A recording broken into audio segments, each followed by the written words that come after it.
Hi kids, this is Rosie the Bunny. Rosie is going to teach you how to sew today.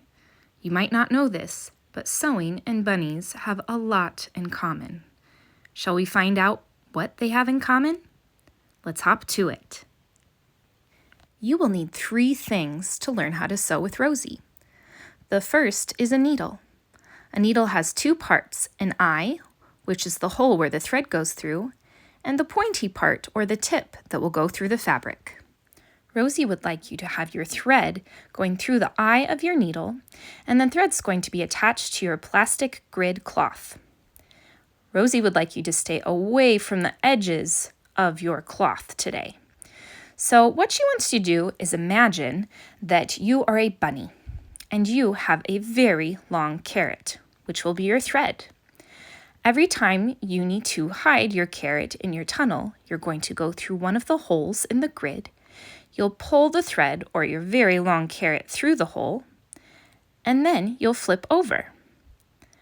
Now, she also wants to make sure that your tail doesn't get too long. So if the side of your tail starts to get a little bunched up, just pull it so that you have one end that's a little bit shorter. Now, every time you need to hide your carrot, you will go through the hole, flip over your cloth, and go through the next hole, making sure that your thread is always connected. Rosie also knows that when we learn new things, sometimes we make mistakes.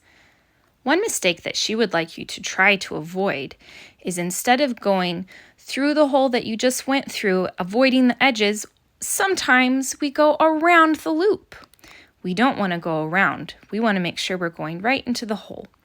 So if that happens, go ahead and take the thread off of your needle, take the thread loop off of your fabric, and then you are going to put the end of the thread through the eye of the needle.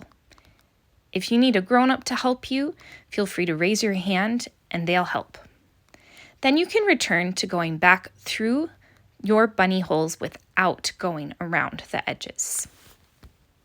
Now it's time to learn how to sew, practice a little bit, and then Rosie will be so excited to see what you come up with, no matter what. Happy sewing!